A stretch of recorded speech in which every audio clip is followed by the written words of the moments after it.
I thought it was going to be the worst day of my life, but it turned out to be the day I finally got my freedom.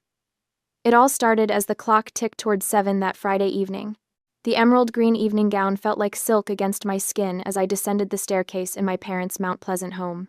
I'd worked 2 extra jobs to buy at weekend shifts at the campus bookstore and late nights waitressing at a seafood shack on Shem Creek. Every time a customer was rude or my feet ached, I'd picture myself in this dress, walking into Magnolia's for my 21st birthday dinner, the legal milestone. The night I'd finally be the main character in my own story, just for once.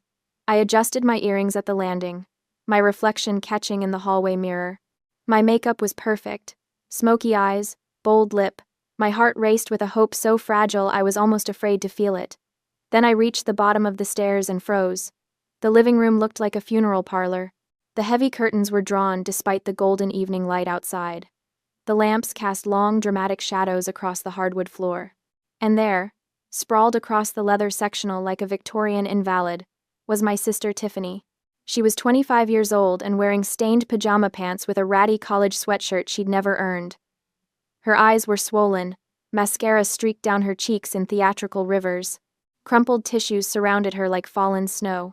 My parents, Gary and Brenda Monroe, knelt beside her as if attending to a dying patient, whispering soothing nonsense and stroking her hair. No one was dressed for dinner. My stomach dropped. "Mom?" My voice came out smaller than I intended. "We have reservations at 7. We should leave soon if we're going to." My mother's head snapped up. Her eyes met mine, and there was no guilt there, no apology, only cold, calculated accusation. She stood and moved to block me at the bottom of the stairs, her hand shooting out to grip my wrist. "Take off your shoes immediately." Her voice was a harsh whisper. "Don't make a sound. Your sister is suffering.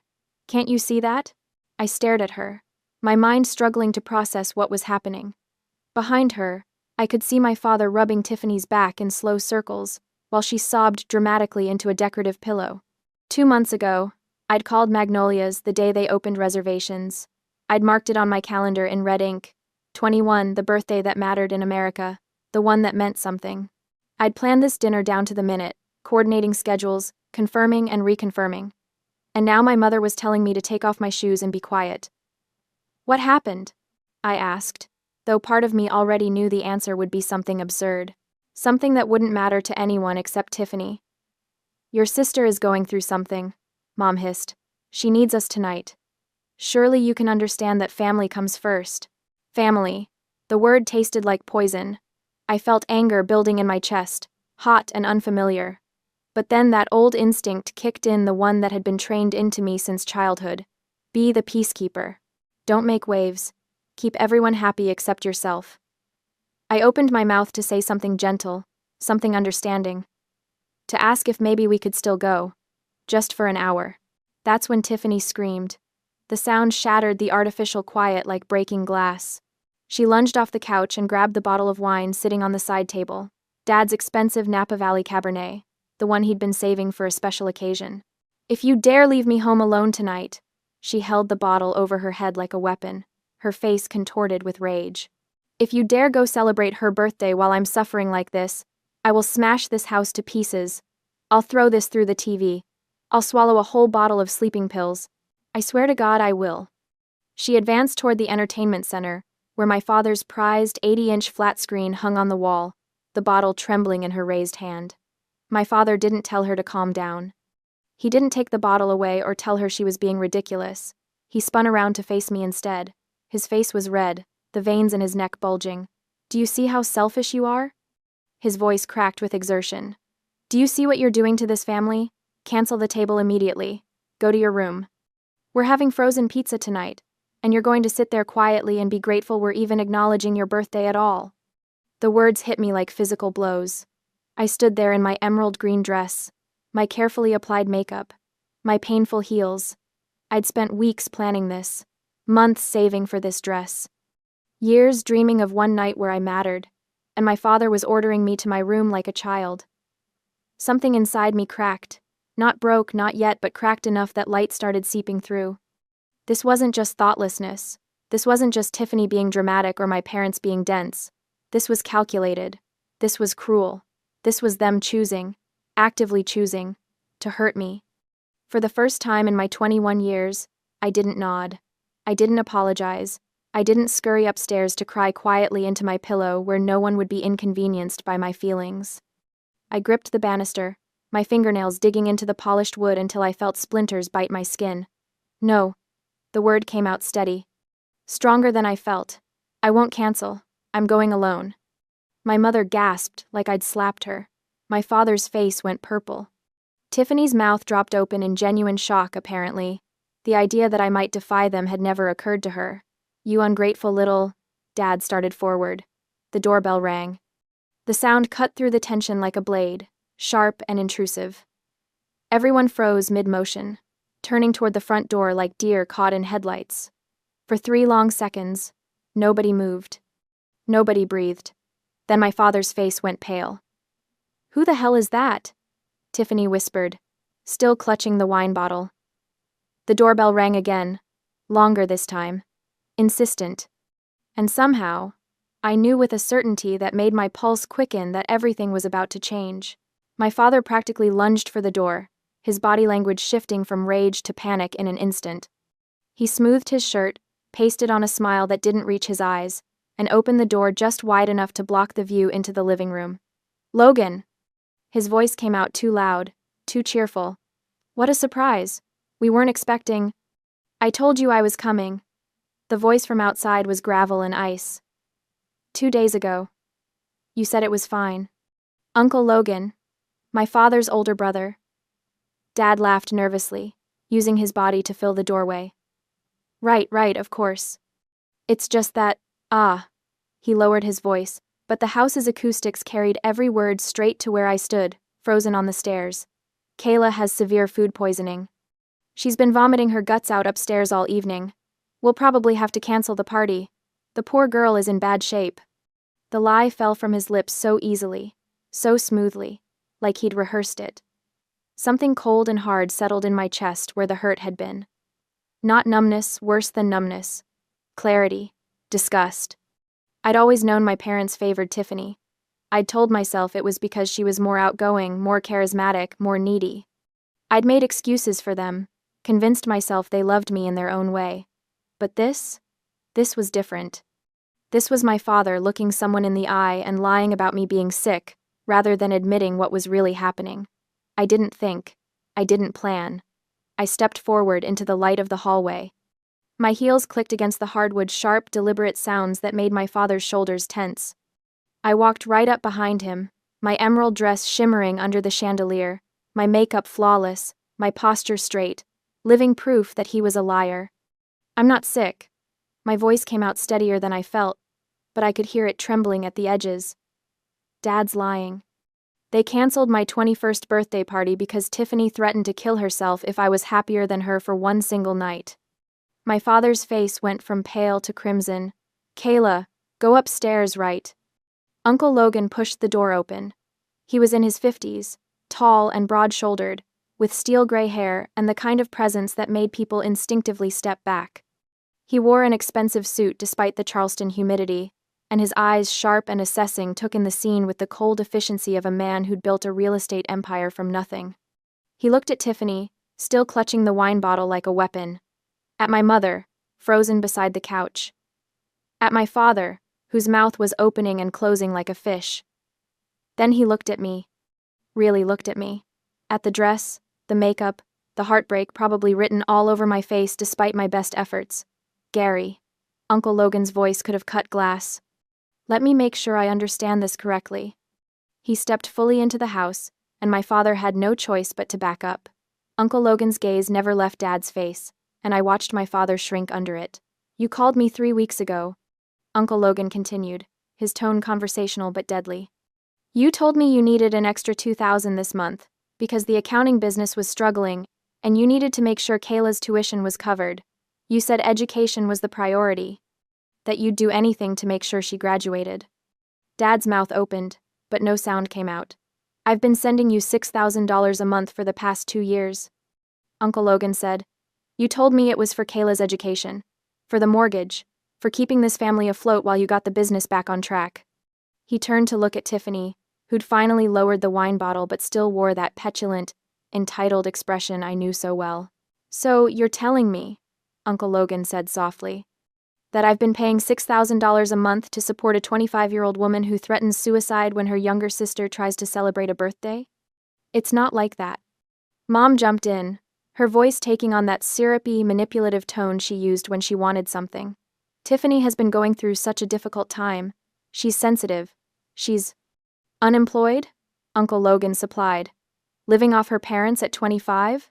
Driving a car she didn't pay for?" Tiffany's face went red. "How dare you? This is my house. Get out." The words hung in the air for a moment. Then Uncle Logan laughed. It wasn't a nice sound. "Your house?" He pulled his phone from his pocket, tapped a few times, then turned the screen toward Tiffany. "The deed says otherwise. This house is in my name.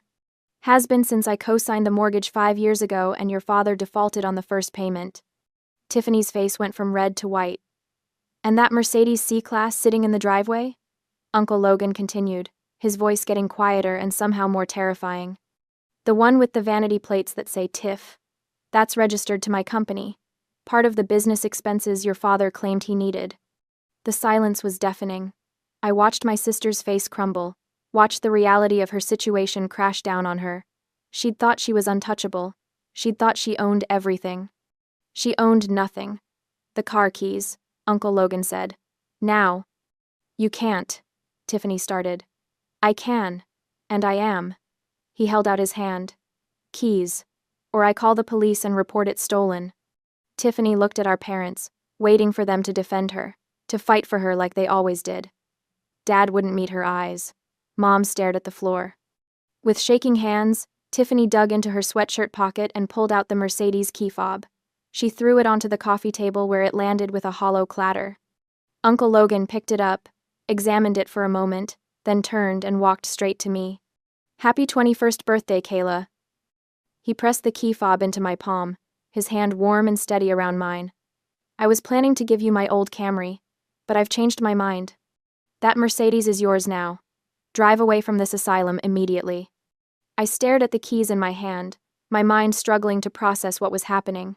Behind Uncle Logan, I could see Tiffany's face contorted with rage and disbelief. She opened her mouth to scream again. But then something strange happened. Her expression shifted, just for a second. Her eyes flicked toward the kitchen counter, toward something I couldn't quite see from where I stood. And then she smiled. Not a big smile, just a tiny quirk of her lips, there and gone so fast I almost thought I'd imagined it. A chill ran down my spine, but before I could process it, I heard a car horn outside. Austin. My boyfriend had pulled up to the curb right on schedule, ready to take me to dinner. "I'll get my things," I heard myself say. I don't remember going upstairs. I don't remember packing my suitcase, but somehow, 10 minutes later, I was dragging it down the stairs, my hand white-knuckled around the handle. My parents were clustered around Uncle Logan near the door. They weren't trying to stop me. They weren't begging me to stay or apologizing for ruining my birthday. They were begging him not to cut off the money. "Logan, please, you have to understand." Mom's voice was desperate, pleading. "We have expenses. We have obligations." "You have consequences," Uncle Logan said flatly, "and you're about to experience all of them." I walked past them like they were strangers. Tiffany sat on the couch, staring at nothing, her face blank except for that strange little smile still playing at the corners of her mouth. Austin was out of his car the moment he saw me, taking my suitcase and loading it into his trunk. He looked at my face and didn't ask questions, just pulled me into a hug that smelled like his cologne and safety. "Take her somewhere nice." Uncle Logan called from the doorway, "Put it on my card. And Kayla?" He waited until I turned around. "You're staying with me until you graduate. No arguments." I nodded, not trusting my voice. As Austin started the car, I looked back one last time. Through the window, I could see my parents still clustered around Uncle Logan, gesturing frantically. I could see Tiffany on the couch, and I could see her reach behind a cushion and pull out her phone, that smile getting wider. Something was wrong. Something I wasn't seeing yet. But right now, with the Mercedes keys in my pocket and Austin's hand warm in mine, I couldn't bring myself to care. I'd finally walked out, finally stood up for myself. Whatever came next, I'd face it when it arrived. The humidity of a South Carolina September wrapped around me like a wet blanket as I stepped out onto Uncle Logan's King Street penthouse balcony. Below, the city sparkled in the late morning sun, church steeples rising above the historic district, the harbor glittering in the distance. A week had passed since I'd walked out of my parents' house, and I was still adjusting to the surreal peace of my new life. No screaming, no guilt trips. No Tiffany, creating a crisis every time someone else received attention. Just quiet. Space. Respect. Uncle Logan's penthouse was everything my parents' house wasn't: modern, minimalist, filled with natural light. My room had floor-to-ceiling windows overlooking the city.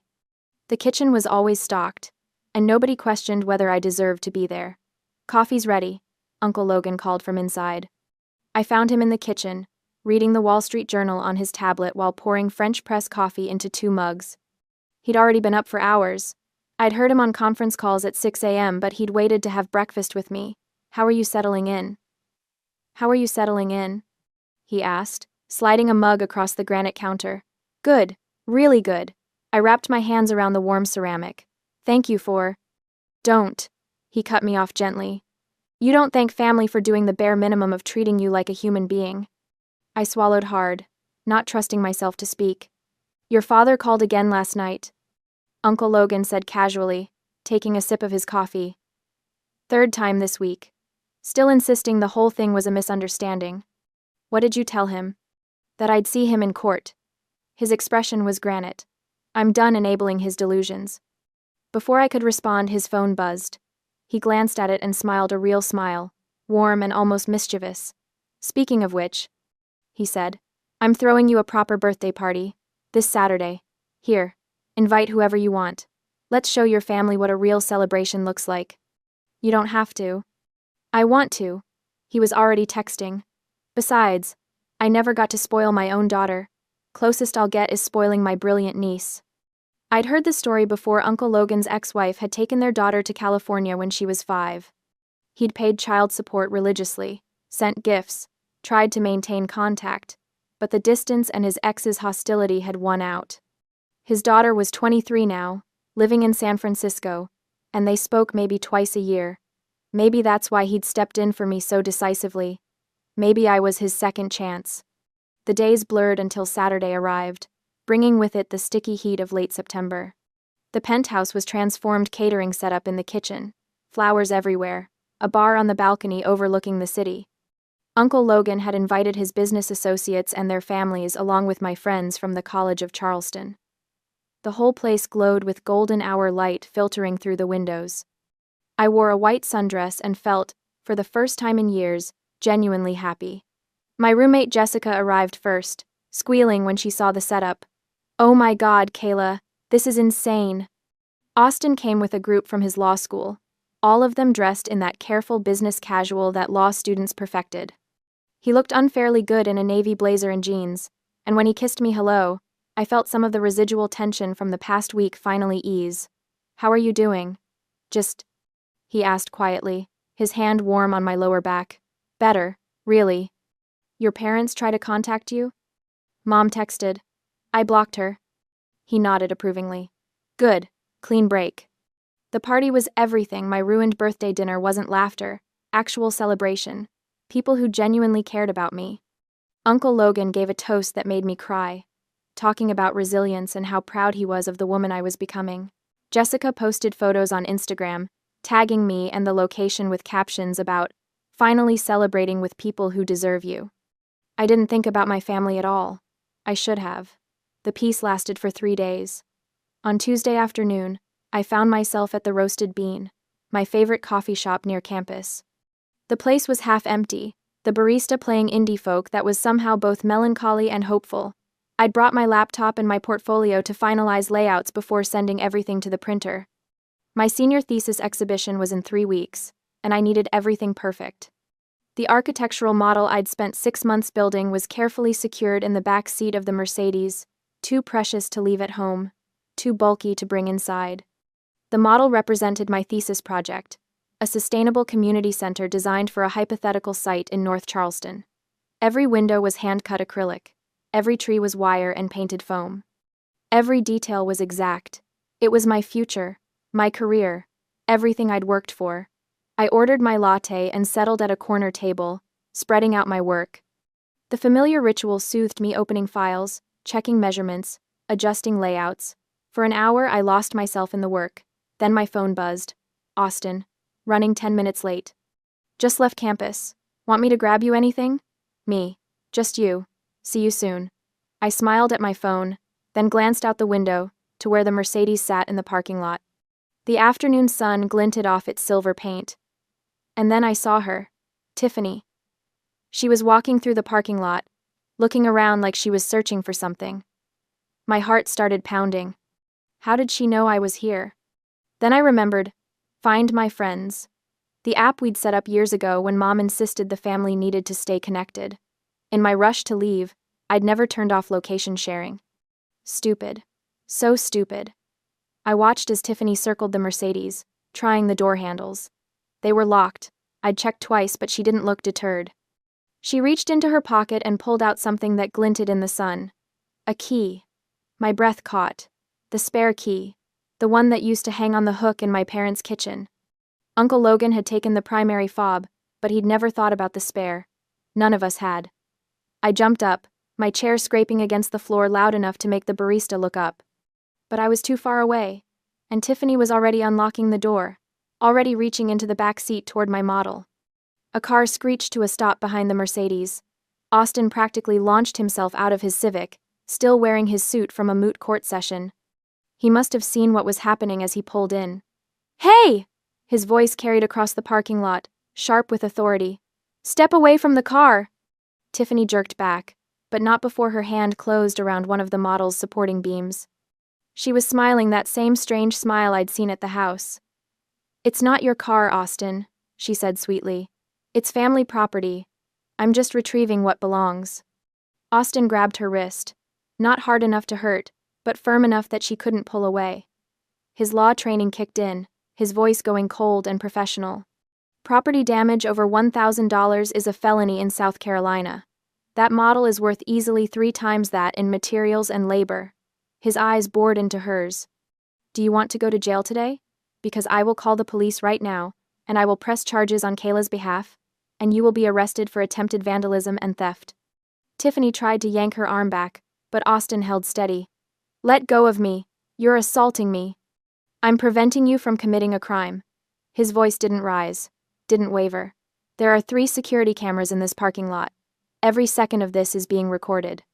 So you have a choice. You can drop whatever you're holding, hand over that spare key, and walk away. Or I can call 911 right now and you can explain to the cops why you're breaking into a vehicle that isn't yours." I ran out of the coffee shop, my heart hammering. By the time I reached them, Tiffany's face had gone from smug to panicked. She looked at me like I was supposed to save her. Like I was supposed to be the peacekeeper, the one who smoothed things over and made problems disappear. I pulled out my phone and started recording. "Let go of the model, Tiffany," I said quietly. My voice was steady, cold even. I didn't recognize it. "Kayla, come on." She tried for a pleading tone. "This is ridiculous. It's just a school project. It's 6 months of work. It's my thesis. It's my future." I kept the camera trained on her face. "And you were about to destroy it because you can't stand to see me succeed. That's not. Drop it. Give me the key. And leave." For a long moment, Tiffany just stared at me. Like she couldn't believe I was standing up to her. Like she couldn't process that I'd stopped being afraid. Then, slowly, she released her grip on the model. Austin let go of her wrist, and she stumbled back. "The key?" I repeated. She dug into her pocket and threw it at me. I caught it against my chest, felt the metal warm from her body heat. "You're going to regret this," she hissed. "All of you. You have no idea what you've started." She turned and stalked away across the parking lot, disappearing around the corner toward the bus stop. Austin immediately went to inspect the model, his hands careful as he checked for damage. "It's okay. She barely touched it. Nothing broken." I nodded, but I couldn't stop shaking. "Hey." He pulled me into a hug, and I buried my face in his shoulder. "You're okay. It's over." She smiled, I whispered. "Right before you showed up," she smiled, like she was looking forward to destroying it. I know. His arms tightened around me. I saw. That night, back at the penthouse, I couldn't sleep. I kept thinking about that smile, about the spare key none of us had remembered, about how Tiffany had known exactly where I was. Austin had stayed for dinner, and now we sat on the balcony with Uncle Logan, the city lights spreading out below us like fallen stars. "She's escalating," Austin said. He'd changed out of his suit into jeans and a t-shirt, but his expression was still serious. First, the suicide threats to control you. Then Uncle Logan steps in and takes away her toys. Now she's going after your future directly. "What do we do?" I asked. "We protect you legally." Austin pulled out his phone, making notes. "First thing, change all your passwords. Turn off location sharing on everything. Get new locks for the Mercedes. Document everything she does from now on." Uncle Logan nodded. "I'm already talking to my lawyer about the civil suit. Your parents took $50,000 from me over the years, claiming it was for home repairs.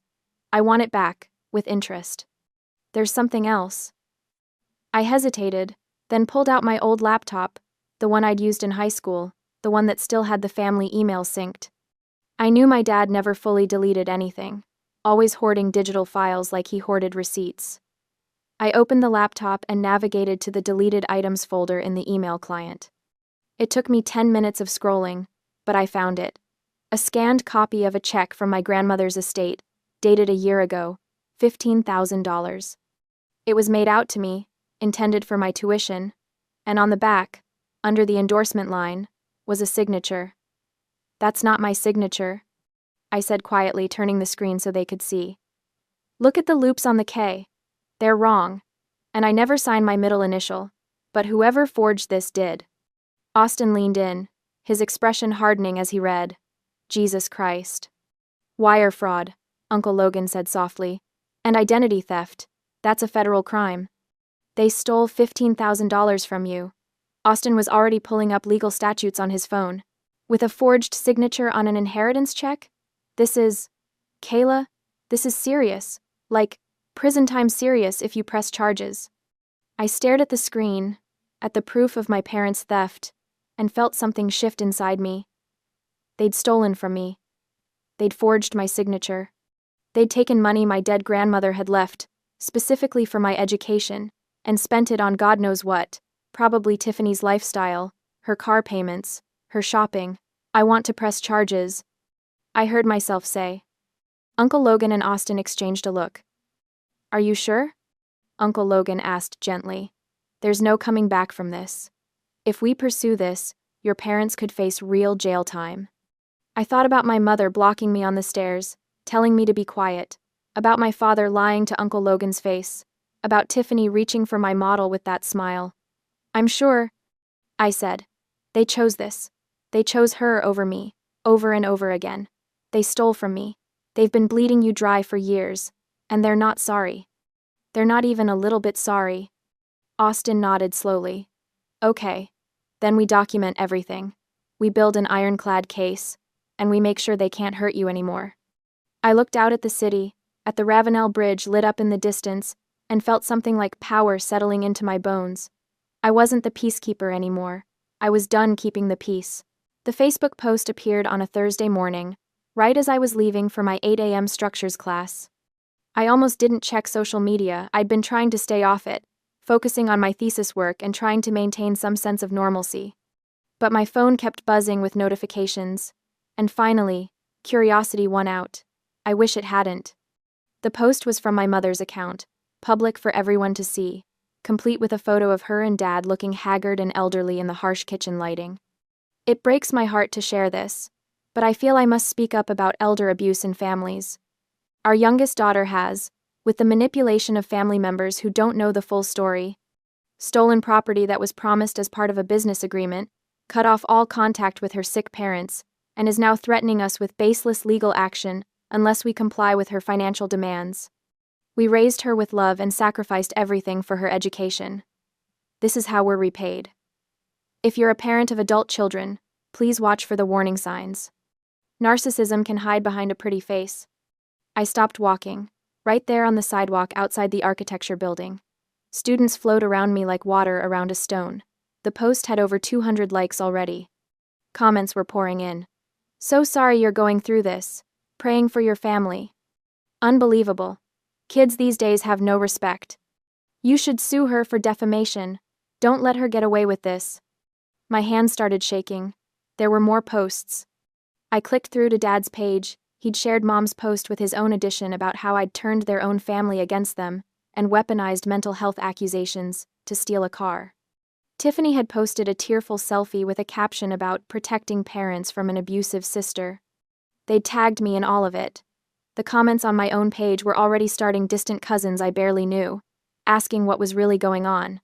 Friends of friends questioning my character. Someone had even found my architecture school's social media and commented on one of my project posts. Is this the girl who abuses her parents? Why is she still enrolled? I felt like I was drowning. My phone rang. Austin. Don't read the comments, he said immediately. I know you already have, but stop now. Close the apps. They're lying. My voice came out strangled. They're telling everyone I'm the abuser. That I manipulated Uncle Logan. That I stole from them. I know. I saw. His voice was steady, calm. Where are you? Architecture building. I have class, but I can't go in there and pretend. Skip it. Come to the law library. 3rd floor, study room C. I'm already here. 20 minutes later, I was sitting in a small glass-walled room surrounded by law books, while Austin paced and Uncle Logan, who'd apparently dropped everything to drive over, read through the posts on his phone. Classic Darvo, Austin muttered. Deny, attack, reverse victim and offender. It's textbook narcissistic abuse. It's working, I said hollowly. Look at the comments. People believe them. People who don't know you believe them, Uncle Logan corrected. He set his phone down with deliberate care. Everyone who actually knows your parents and Tiffany, they're staying suspiciously quiet. He was right. I scanned through the comments again. They were mostly from people in my parents' church community, neighbors, casual acquaintances. The people who knew us well, extended family, old friends, weren't commenting at all. They're threatening to sue you for defamation and elder abuse, Austin said, reading from an email on his laptop. Sent to Uncle Logan's business address this morning. Unless you return the Mercedes and I restore their monthly support, they're filing in civil court. Can they win? I asked. No. Austin's voice was absolutely certain. They have no case. The car is registered to Uncle Logan's company. He can give it to whoever he wants. And elder abuse? They'd have to prove you had power over them and used it to cause harm. You're 21, and had literally moved out a week ago. But they can still file, Uncle Logan said quietly. They can drag this out, make it expensive, make it public. That's the point. They're trying to exhaust us. Austin nodded. It's a pressure tactic. They're gambling that Kayla will give in rather than fight. I thought about that, about my old instinct to smooth things over, to sacrifice myself for family peace. Then I thought about Tiffany reaching for my model with that smile. About the forged signature on my stolen college fund. About my father lying to Uncle Logan's face. We don't engage, I said slowly. Right? We don't argue on social media. We don't defend ourselves publicly. We just document everything they're doing. Austin's expression shifted to something like pride. Exactly. Every false claim they make is evidence of their malice. Every threat is proof they're not remorseful, they're just trying to maintain control. Screenshot everything, Uncle Logan added. Every post, every comment, every message. Make it so we have a complete record of their smear campaign. I nodded, feeling steadier. What about the lawsuit threat? We call their bluff. Austin pulled up a document on his laptop. Uncle Logan's attorney is already drafting the civil complaint for the $50,000 in loans. And I spent last night researching the wire fraud case. The evidence is solid. If they want to play hardball, we'll show them what real legal action looks like. Uncle Logan leaned back in his chair, his expression calculating. I'm going to send them an email. Private. One last chance to settle this quietly. Delete the posts, return the $15,000 in stolen tuition money, and sign a payment agreement for what they owe me. If they refuse, we file everything civil suit, criminal complaint for wire fraud, the works? What if they refuse? I asked. Then we bury them. Uncle Logan said simply.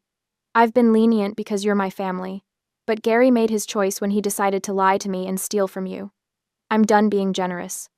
Austin pulled up another document. I also found something interesting in the South Carolina Code. If they're claiming elder abuse to gain sympathy, but it's demonstrably false, you could potentially countersue for defamation. It won't come to that. Criminal wire fraud is way more serious, but it's good to have options.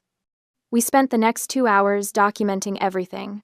Screenshots of every post, every comment, every share, copies of Uncle Logan's bank transfers showing years of support. The email with the forged signature. The video I'd taken of Tiffany trying to break into the Mercedes. By the time we finished, we had a folder that was damning. 24 hours, Uncle Logan said as he prepared the email to my parents. That's what I'm giving them. Delete the posts, agree to repay what they've stolen, sign the settlement. Or we take this to court and potentially to the DA's office.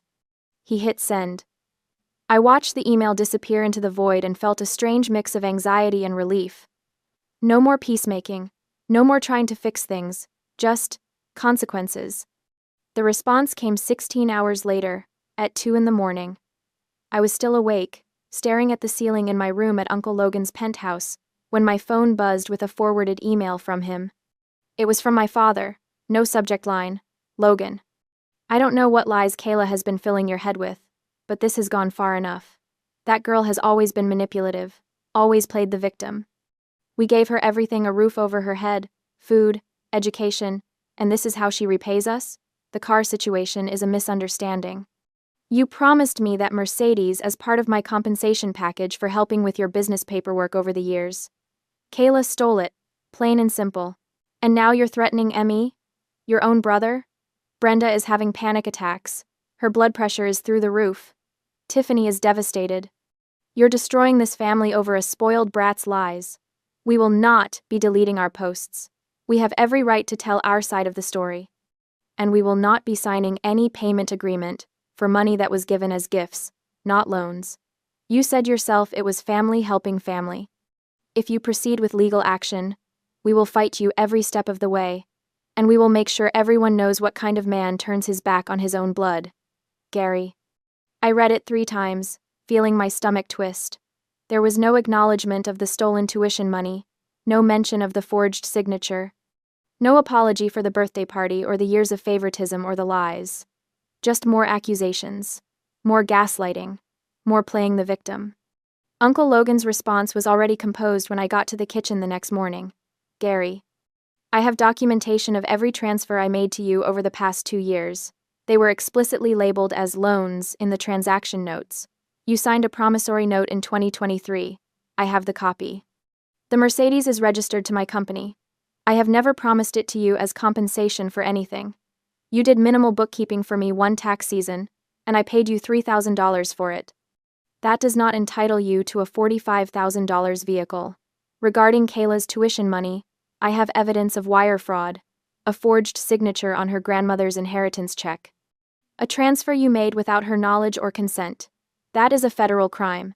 You have refused my settlement offer. Therefore, as of this morning, my attorney has filed a civil complaint for the return of $50,000 in loans, plus interest and legal fees. You will be served within the week. Regarding the criminal matter of wire fraud, I am forwarding the evidence to the IRS and the district attorney's office. They will decide whether to prosecute. You have made your choice. Now face the consequences. Logan. He showed me the email before sending it. Last chance to back out. He said quietly. Once this goes out, there's no stopping it. Your parents will know you provided the evidence for the wire fraud case. I thought about my mother's Facebook post, about the strangers commenting on my character, about Tiffany's smile as she reached for my thesis model. Send it, I said. He did. The fallout was immediate. Within hours, my mother was calling Uncle Logan's phone non-stop. He blocked her. She started calling from different numbers, Tiffany's phone, neighbors' phones, even the landline at their church. Uncle Logan blocked them all.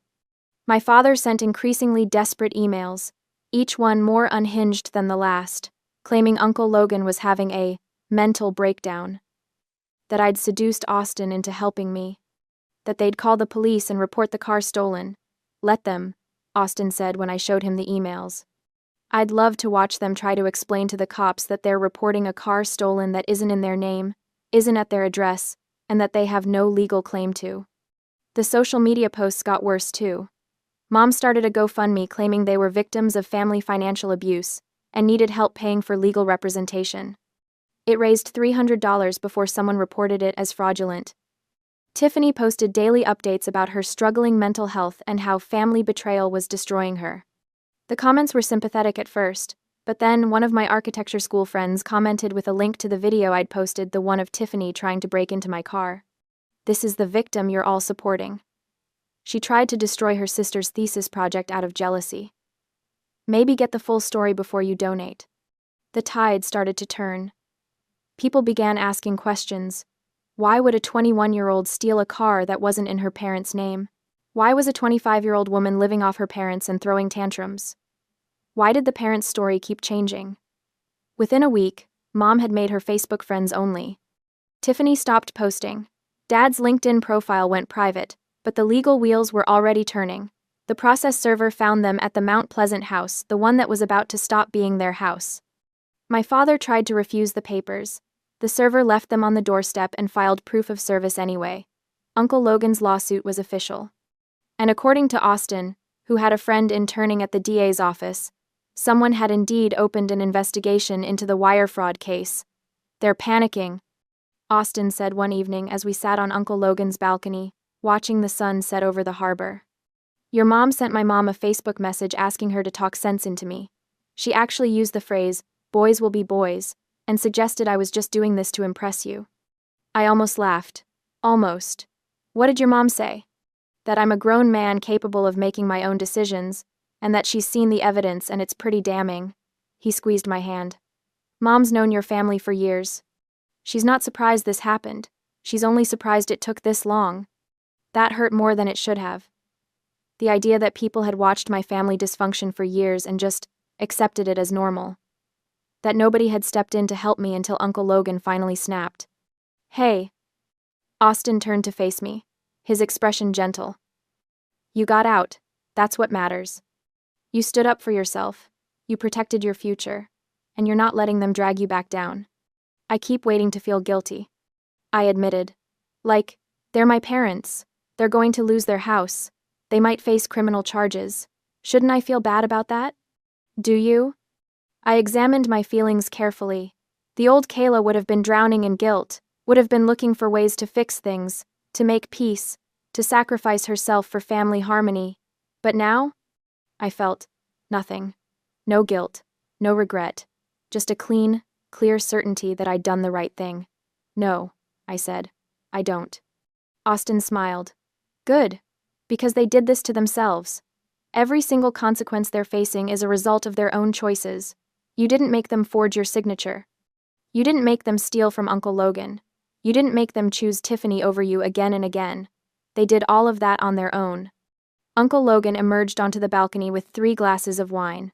"We got a court date," he announced. 6 weeks from now. And Gary's attorney just filed a motion to dismiss, claiming the loans were gifts. "Will it work?" I asked. "Not a chance. I have documentation, and Gary's too stupid to have covered his tracks." He settled into a chair, looking out at the city with satisfaction. "This is going to be ugly. But it's going to be over soon." I raised my glass, and we toasted to endings, to consequences, to freedom. 3 weeks later, the notification popped up on my phone, just as I was putting the finishing touches on my thesis presentation boards. Subject: Family Meeting Request. "Kayla, your mother and I would like to meet with you and Logan to discuss a settlement. Please, this has gone on long enough. We're still your parents. Let's resolve this face-to-face, as a family should. We can come to Logan's place this Saturday at 2 p.m. if that works. Dad." I stared at the email, my finger hovering over the delete button. "Don't respond yet," Austin said when I showed it to him. We were at his apartment near the law school, surrounded by his casebooks and my architecture models. "Let me talk to Uncle Logan first. If they want to meet, we do it on our terms, with everything documented." Uncle Logan's response was immediate when Austin called. "Fine, but I want Austin there as a witness," and we record the entire conversation. South Carolina's a one-party consent state they don't need to know. Saturday arrived with the kind of oppressive heat that made Charleston feel like a sauna. I dressed carefully, white blouse, black slacks, my hair pulled back in a professional bun. I wanted to look competent, untouchable, not like the girl in the emerald dress who'd stood helplessly at the bottom of the stairs while her family fell apart. Austin wore a full suit despite the heat, every inch the law student about to become an attorney. Uncle Logan was in business casual, relaxed but alert. We set up in the living room. Uncle Logan positioned his phone on the bookshelf, camera angled to capture the entire seating area. Austin sat at the head of the coffee table, arranging 3 distinct file folders with surgical precision. At 2:03 p.m., the doorbell rang. Uncle Logan opened the door, his expression neutral. Gary, Brenda, Tiffany. They looked terrible. My father had lost weight, his face gaunt and gray. My mother's hair had more white in it than I remembered, and she'd aged a decade in 3 weeks. But it was Tiffany who shocked me most. She looked haggard, her eyes hollow, her expensive clothes replaced by a cheap t-shirt and jeans. They filed into the living room like condemned prisoners approaching the gallows. "Thank you for agreeing to meet." Mom started, her voice quavering. "We've been so worried. We just want to—" "Sit," Uncle Logan interrupted. "Let's keep this efficient." They sat on the couch across from us. Tiffany kept glancing at Austin like he was a snake about to strike. "Smart girl. Too late, but smart. We're here to settle this," Dad said. He was trying for authoritative, but it came out desperate. "This lawsuit is tearing the family apart. Surely we can come to some arrangement." "Before we discuss arrangements," Austin said smoothly, opening the first folder, "let's establish the facts. Uncle Logan has filed a civil complaint for the return of $50,000 in loans, plus interest and legal fees. You attempted to have the case dismissed by claiming the money was gifted, but Judge Morrison denied your motion. The trial is set for 3 weeks from now." Dad's jaw tightened. "Those were loans, documented in writing. You signed a promissory note." Austin revealed the document. "This is your signature, correct?" Silence. Austin continued, merciless. "Separately, there is the matter of wire fraud. $15,000 was withdrawn from Kayla's inheritance. Trust the one from her grandmother, with a forged signature. The IRS has opened an investigation. The DA's office is reviewing the case for potential criminal charges." Mom made a choking sound. "We didn't, that was a misunderstanding. We needed the money for—" "For what?" I asked quietly. It was the first time I'd spoken, and everyone's attention snapped to me. "For Tiffany's car payments? For her shopping trips? For maintaining the lifestyle you were all living on Uncle Logan's money?" "We're your parents," Mom said, tears streaming down her face. "We sacrificed everything for you. Put a roof over your head, food on your table. How can you be so cruel?" The old me would have crumbled at those words, would have felt the guilt, the obligation, the desperate need to fix things. The new me felt nothing but cold certainty. "You canceled my 21st birthday," I said evenly. "You prioritized Tiffany's tantrum over my milestone. You lied to Uncle Logan about where his money was going. You forged my signature and stole my education fund. And when I finally stood up for myself, you launched a smear campaign calling me abusive." "You were being dramatic," Tiffany interjected, her voice sharp. "It was just a birthday dinner. I was going through something." "You're 25 years old," Austin cut in. "You're an adult. Going through something doesn't entitle you to destroy other people's lives." He pulled out the second folder. "Speaking of which, let's discuss the attempted vandalism. You used a spare key to unlawfully enter Kayla's vehicle with the intent to destroy her thesis project. We witnessed this. We have it on video. That's criminal trespass and attempted property damage." Tiffany's face went white. "You wouldn't—" "I already did. The video is part of the evidence package submitted to the DA's office." Austin's voice was flat, professional. "You're looking at potential criminal charges as well." "This is insane!" Dad exploded, lurching to his feet. "You're going to send us to prison? Destroy your own family? Over what hurt feelings? Kayla's always been sensitive, always played the victim." "Sit down," Uncle Logan said quietly. Something in his tone made Dad freeze. He looked at his older brother, really looked at him, and saw something that made him slowly sink back onto the couch. Let me make something very clear, Uncle Logan continued. You came here asking for a settlement, so here are your options. He nodded to Austin, who pulled out the third folder. Option 1, Austin said, reading from the document. You sign this payment agreement immediately. You agree to pay Uncle Logan $700 per month for the next 7 years to repay the $50,000, plus interest. You vacate Uncle Logan's property, the house you've been living in, within 30 days. You provide written proof that you've returned the $15,000 stolen from Kayla's education fund within 60 days. We don't have $15,000, Mom whispered. We needed it for. That's not my problem, I said coldly. Sell something. Get a loan. Figure it out. But that money was mine. Grandma left it for me, and you stole it. Austin continued. Additionally, you will delete all social media posts related to this situation, provide written apologies to both Kayla and Uncle Logan, and sign a no-contact agreement. No calls, no texts, no emails, no showing up at Kayla's school or workplace, complete separation for a minimum of 2 years. And if we do all that? Dad asked weakly. Uncle Logan drops the lawsuit. We don't pursue the wire fraud criminal charges. The IRS investigation will proceed independently, but we won't actively cooperate. And the vandalism video stays private. There was a long silence. And, option 2? Tiffany asked, her voice barely audible. We proceed to trial, Austin said simply. Uncle Logan wins his civil case. Your attorney already admitted you can't actually contest the loans. The judgment goes on your credit report. Your wages get garnished at 25% until the debt is paid. The house is foreclosed. And we actively pursue criminal charges for wire fraud and attempted vandalism. You'd send your own parents to prison, Dad said hollowly. No, I corrected. You sent yourselves to prison the moment you forged my signature. I'm just choosing not to protect you from the consequences anymore. Mom was sobbing now, ugly crying that shook her whole body. Tiffany stared at the floor, her hands clenched into fists. Dad looked at Uncle Logan with something like betrayal. You were supposed to be family, Dad said. I am family, Uncle Logan replied, to Kayla, who you abused and neglected for 21 years while I watched and convinced myself it wasn't my business. I'm done making that mistake. He pulled a pen from his pocket and set it on the table next to the payment agreement. You have 2 minutes to decide. The seconds ticked by in crushing silence.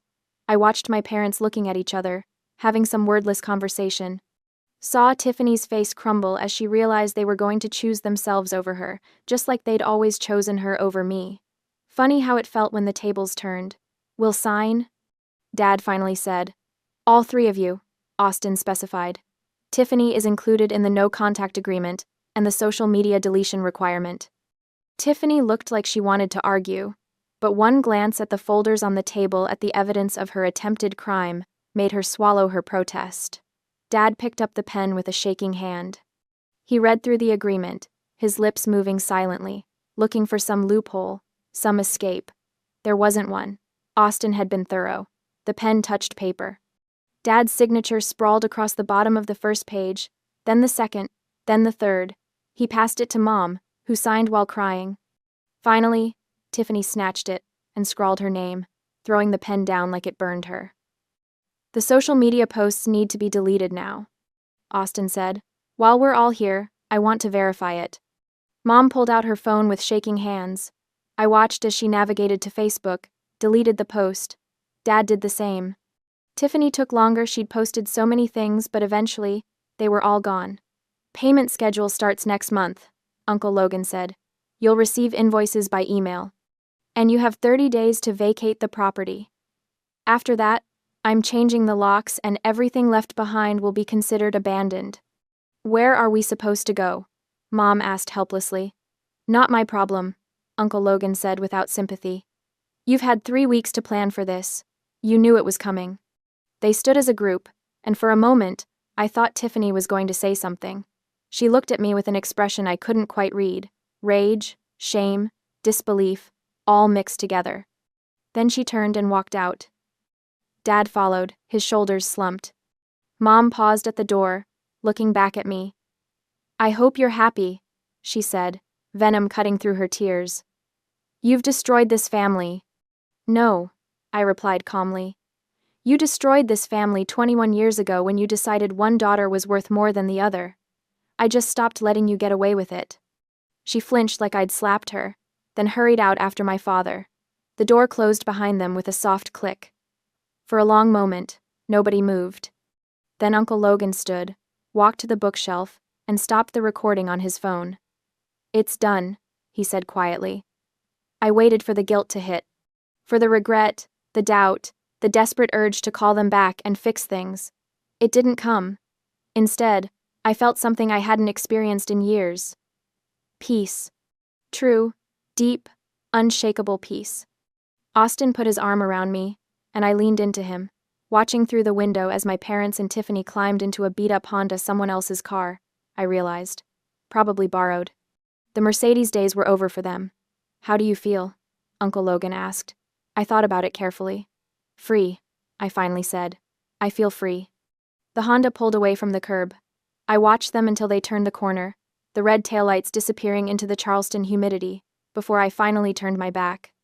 I turned to look at Uncle Logan, at Austin, at the penthouse that had become my real home, at the life I was building on my own terms. "Thank you," I said to both of them, "for helping me stand up for myself, for not letting them pull me back down." "You stood up for yourself," Austin corrected gently. "We just provided backup." Uncle Logan nodded. "You're stronger than you know, Kayla. You always were. You just needed to believe it." That night, after Austin left, and Uncle Logan retired to his study, I stood on the balcony looking out at Charleston. The city lights sparkled like stars. The air smelled like salt and summer. In the distance, I could see the Ravenel Bridge, lit up against the dark sky, and I thought about roads, about crossings, about leaving one place behind and moving towards something new. They'd canceled my 21st birthday, thinking they could keep me small and compliant forever. Instead, they'd given me the greatest gift they possibly could have, the motivation to finally walk away. The rest of my life stretched out before me, bright and unburdened. And for the first time in 21 years, it was entirely, completely mine. The sun streamed through the tall windows of the College of Charleston's architecture building, catching the dust motes and turning them into floating gold. 3 months had passed since that Saturday afternoon confrontation, and I was standing in front of my thesis committee wearing a crisp white suit that made me feel like I could conquer the world. My presentation boards lined the wall behind me, months of work, distilled into clean layouts and precise renderings. The architectural model sat on the table to my left, every detail intact, every window catching the light. The Sustainable Community Center I'd designed for North Charleston looked almost real under the presentation lighting, and I'd memorized every square foot of it. "Miss Monroe," Professor Davidson said, adjusting his glasses as he reviewed my calculations, "walk us through your structural considerations for the green roof system." I'd prepared for this. I'd prepared for everything. "The green roof utilizes a modular tray system with native drought-resistant plants," I began, my voice steady and confident. "The structural load is distributed across reinforced steel beams, spaced at 16-inch centers, with additional support columns here and here." I pointed to the model. "The system captures and filters stormwater runoff, reducing the burden on Charleston's aging drainage infrastructure by approximately 40%. Professor Davidson nodded, making notes. Professor Miller, the toughest critic in the department, leaned forward. "And the community programming? How does your design address the socio-economic challenges of the North Charleston neighborhood?" This was the question I'd been waiting for, the one that mattered most. "The center is designed with flexibility as its core principle," I explained. "The main hall can be subdivided using movable partition walls to accommodate everything from job training workshops to community dinners. The commercial kitchen meets health department standards for small business incubation, allowing local food entrepreneurs to develop their products. And the second-floor classrooms have dedicated high-speed internet and computer stations, addressing the digital divide that limits educational opportunities." I walked them through every decision, every calculation, every choice I'd made. And as I spoke, I realized something. I wasn't the same girl who'd stood at the bottom of those stairs in an emerald dress, hoping desperately for scraps of acknowledgement. I was someone who'd built something meaningful, someone who'd stood up for herself and survived, someone who knew her worth. The committee deliberated for exactly 7 minutes, I counted, before Professor Davidson smiled. Congratulations, Miss Monroe. Your thesis is approved with distinction.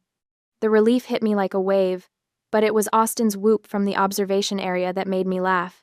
He'd been sitting there for the entire 2-hour defense, along with Uncle Logan and Jessica, all of them witnessing this moment.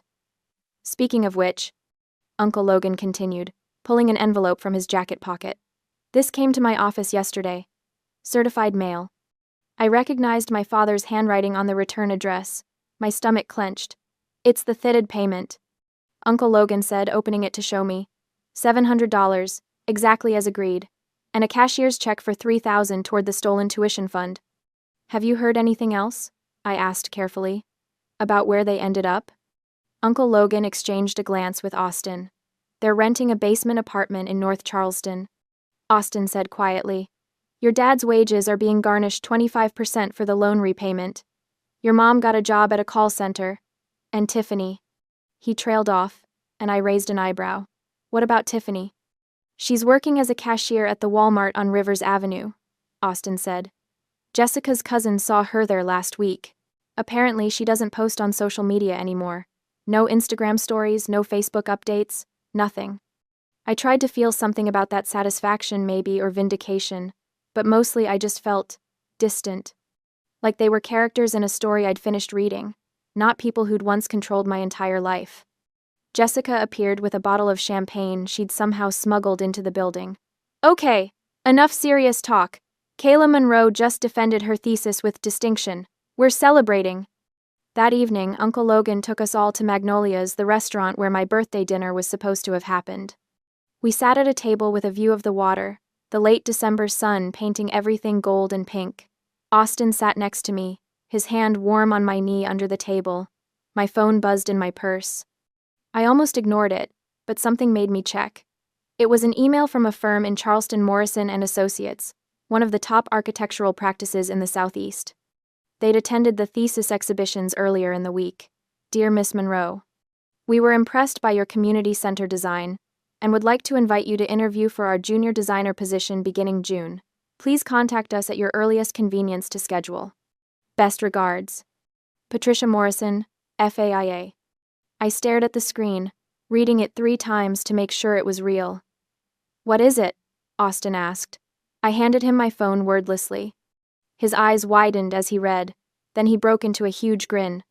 Kayla, this is Morrison and Associates. They're one of the best firms in the state. Uncle Logan leaned over to read it, and his expression shifted to something I'd never seen before, pure, unfiltered pride. Of course they want you, he said simply. You're brilliant. They'd be lucky to have you.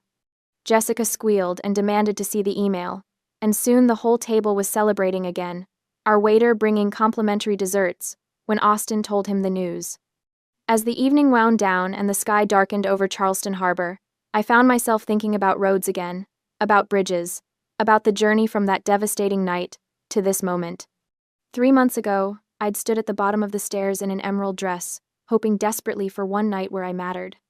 Now I was sitting at Magnolia's in a white suit, with a thesis defense behind me, a job interview ahead of me, and people around me who actually valued who I was. The girl in the emerald dress had been so afraid. Afraid of conflict, afraid of losing her family's love, afraid of being alone. But she'd learned something crucial. Some things are worse than being alone, and sometimes walking away is the bravest thing you can do.